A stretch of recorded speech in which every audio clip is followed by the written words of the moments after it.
तारकेश्वर डिंगावर हटकर वरखेड़ी नाका पाचोरा जिला जलगांव महाराष्ट्र की निवासी हूँ। बाबा, मेरा नाम कविता है। मेरे पिछले 14 सालों से मुझे संतान की प्राप्ति नहीं। इलाज करा कर थक गई, अस्पताल के चक्कर काटते काटते थक गई, पर 14 साल से संतान नहीं। डॉक्टरों ने मना कर दिया कि तुम्हें मां नहीं बन सकती। तब आखिरी में किसी ने कहा कि धूलिया में शिव महापुराण की कथा हो रही है, आप कथा करने आए। मुझे कहा गया पंडाल में बैठकर अगर कुछ मांगते हैं तो बाबा देता जरूर है। मैं भी केवल पंडाल में बैठ गई, बाबा की धूलिया की कथा सुनी, वहां की मिट्टी को पेट पर लगा लेती, बाबा से प्रार्थना करती कि डॉक्टरों ने कह दिया है कि मैं मां नहीं बन सकती हूँ, पर आप कृपा करोगे सब होगा। पंडाल की मिट्टी को मेरे पेट पर लगाया करती और पंडाल की मिट्टी को पेट पर लगाती, बाबा की कथा सुनती और सफेद आंकड़े की जड़ का प्रयोग करा।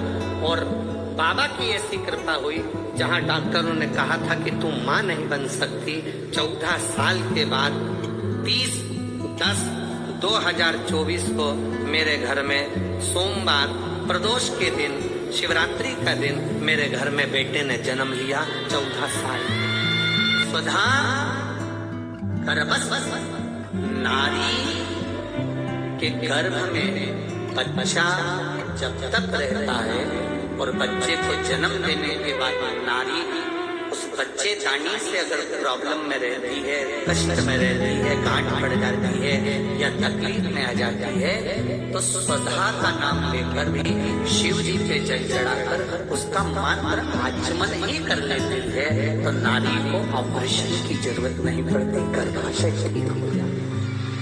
गर्भाशय ठीक हो। स्वधा नाम कोई साधारण सा नाम नहीं है, स्त्रियों के लिए, पुरुषों के लिए। पुरुष वर्ग में भी अगर हर्निया की भी प्रॉब्लम हो गई है और हर्निया हो गया, डॉक्टर बोल रहे हैं ऑपरेशन करना पड़ेगा, तो कुछ दिन स्वधा का नाम लेकर भगवान शंकर पर जल चढ़ाकर उस जल का आचमन करना प्रारंभ करिए और फिर जांच कराओ कि हर्निया में आराम लगना प्रारंभ हुआ कि नहीं। यहाँ तक शास्त्र वर्णन करता है कि आप स्वधा का नाम कोई साधारण नाम नहीं है। ये तो तर्पण शिव महापुराण की कथा में जो आपको मिल रहा है, ये वो औषधि मिल रही है कि जिंदगी बना दे, आपकी जिंदगी सवाल। स्वधा एक बार सब प्रेम से फिर से बोलिए, हम सुनना चाहते हैं कि सही बोल रहे हो कि गलत बोल रहे हो। स्वधा आधा सा है,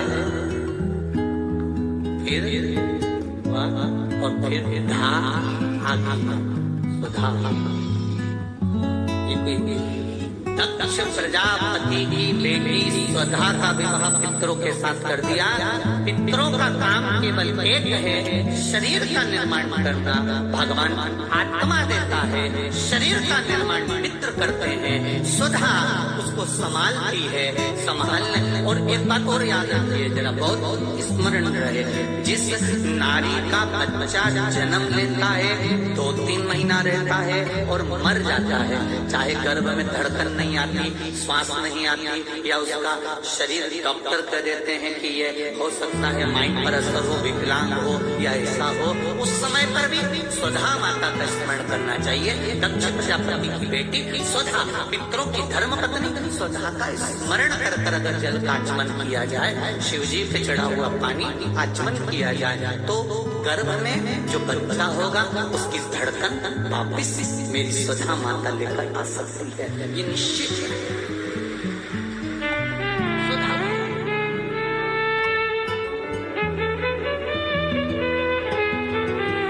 स्वधा का विवाह कर दिया पितरों के साथ। स्वधा ने तप कर बहुत तप किया, डॉक्टरों को जब दिखाया तो डॉक्टरों ने कह दिया कि आप कभी मां नहीं बनेंगे। अंजू शर्मा ने बताया सीहोर वाले मिश्रा जी कथा करते हैं, पंडाल में बैठकर जो मांगा जाता है बाबा देता जरूर है। मैंने ग्रेटर नोएडा के पंडाल में बैठकर श्रवण करी, बाबा को प्रार्थना कर वहां की मेरी बहन उससे कहा कि सफेद आंकड़े की जड़ का प्रयोग कर। मैंने बांधा, मैं बाबा का क्या धन्यवाद हूँ गुरुदेव। 6 महीना 12 दिन के मेरे दोनों बच्चों को ऑपरेशन कर निकाला गया और बाबा की कृपा से डॉक्टर भी आश्चर्य में है कि ये 6 महीने के दोनों बच्चे जीवित कैसे हैं। मैं बाबा को धन्यवाद देने के लिए आया। सोमवार का एक नियम बना कि महीने का एक सोमवार मुझे ऐसा करना है, 3 नियम धारण करना है महीने के सोमवार को। पहला, सुबह जाकर शंकर भगवान को 1 लोटा जल चढ़ाना है। दूसरा, दोपहर के समय पर जाकर मुझे बेलपत्री के वृक्ष के नीचे एक चावल का दाना रखकर बेलपत्री की 7, 11, 21, 108, 51 जितनी परिक्रमा आप लगा सकते हो वो लगाना है। और तीसरा, बेलपत्री के वृक्ष के नीचे और शंकर के मंदिर के दरवाजे पर मुझे एक घी का दीपक लगाना है। बस ये 3 नियम जिसने महीने में एक बार ले लिया, समझ लो उसको पीछे हटने की जरूरत ही नहीं, वो आगे ही। आप चारों तरफ से जल चढ़ाओ, मना नहीं है, पर कभी मौका मिल जाए आपको। और जैसे ये शिवलिंग है, ये जलाधारी है पानी बहने की, यहाँ से पानी बहता है, ये शिवलिंग है।